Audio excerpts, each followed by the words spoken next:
ওটা বললে হবে।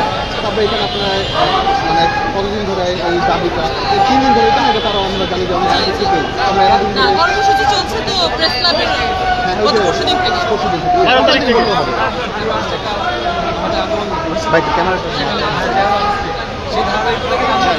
যাবো আমার দিকে তাকিয়ে আপনি এখানে কি কর্মসূচি করছেন আপনাদের আজকের দিনে কর্মসূচি? আচ্ছা, আপনারা ইতিমধ্যে জেনে থাকবেন যে বিশ্ব শিক্ষক দিবসে মাত্র 500 টাকা বাড়ি ভাড়া বাড়িয়ে, যেটা কিনা পূর্বে 1000 টাকা ছিল, মাত্র 500 টাকা বাড়ি ভাড়া বাড়িয়ে শিক্ষকদের সাথে একটি তামাশা করা হয়েছে, যেটা কিনা আমরা প্রত্যাখ্যান করেছি। এবং যারই প্রতিবাদ স্বরূপ আমরা প্রেস ক্লাবে বিগত 2 দিন ধরে, আমরা আজকে নিয়ে 3 দিন হবে, আমরা অবস্থান কর্মসূচি আমরা পালন করছি এবং আমরা শান্তিপূর্ণভাবে অবস্থান করছিলাম। এবং তারই মধ্যে পুলিশ বাহিনী দ্বারা অতর্কিত আমরা হামলার শিকার হই, এবং যেটা কিনা একজন শিক্ষকদের সাথে খুবই ঘৃণিত এবং একটি মানে লজ্জাজনক ঘটনা ঘটানো হয়, যেটা কিনা শিক্ষকদেরকে রক্তাক্ত করা হয়, লাঠিপেটা করা হয়, টিয়ারশেল নিক্ষেপ, জল কামান থেকে শুরু করে তাদেরকে পুলিশ বক্সের মধ্যে নিয়ে গিয়ে নির্যাতন করা হয়। এবং তারই প্রতিবাদ স্বরূপ আমরা পরবর্তী দিনও অবস্থানের সিদ্ধান্ত নেই এবং আমাদের শিক্ষকরা শহীদ মিনারে অবস্থান করছিল এবং ছিন্নমূল বাস্তবদের সাথে রাত্রিও যাপন করেছে, আপনারা দেখে থাকবেন। এবং আমরা আমাদের দাবি আদায় এবং প্রজ্ঞাপন জারি না হওয়া পর্যন্ত আমরা অবস্থানের সিদ্ধান্ত নেই।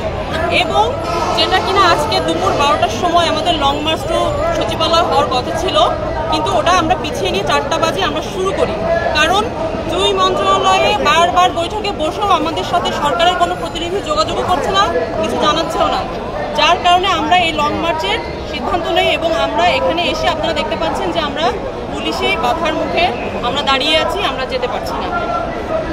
আজকে আপনাদের কি কি কর্মসূচি?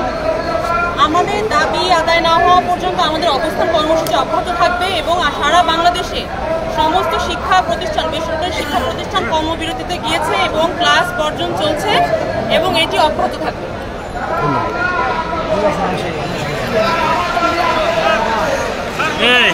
আমরা এখনো এই মুহূর্তে আছি হাইকোর্টের সামনে শিক্ষা ভবনের, যে শিক্ষকরা যে কর্মসূচি দিয়েছে তাদের দাবি এখনও মেনে নেওয়া হয়নি। এবং শিক্ষকদের যে প্রতিনিধি দেলাওয়ার হোসেন আজিজি, সে ইতিমধ্যে সে সচিবালয়ে গিয়েছে এবং সচিবালয় থেকে কি নির্দেশনা দেয়, এই নির্দেশনা কি আসে এই উপলক্ষে তারা বসে আছে এবং কি নির্দেশনা দেবে, এই নির্দেশনা অনুযায়ী আগামীকালকের যে কর্মসূচি কি হতে পারে সেটা কিছুক্ষণের মধ্যে আমরা দুঃখিত, বারবার যে লাইভটি কেটে যাচ্ছে নেটের সমস্যার কারণে। আমরা যে এখনও বর্তমানে আছি এটি শিক্ষা ভবনের সামনে, আপনি দেখতে পাচ্ছেন যে শিক্ষা ভবনটি, এখানে শিক্ষকরা তারা আন্দোলন, এখানেই আইন শৃঙ্খলা বাহিনী আটকে দিয়েছে, জানি তারা সচিবালয়ে জানি না যেতে পারে, তারা চারপাশ থেকে তারা আটকে দিয়েছে।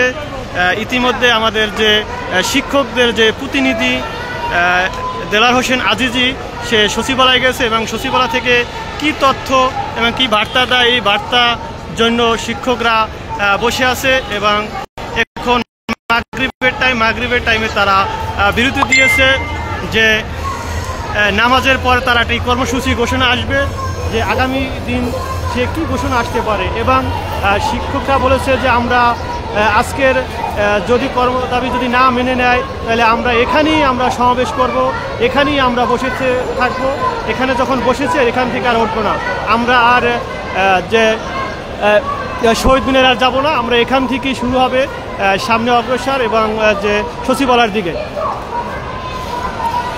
সর্বশেষ এই খবরটি রয়েছে যে দেলাওয়ার হোসেন আজিজি সচিবালয়ে গেছেন এবং সচিবালয় থেকে কি বার্তা দেয়, এই বার্তা কি আসে, সেই কি বার্তা দেয়, এই বার্তা অনুযায়ী কি কর্মসূচি হতে পারে, এটা নিয়ে এখন শিক্ষকরা একটি বসে আছে।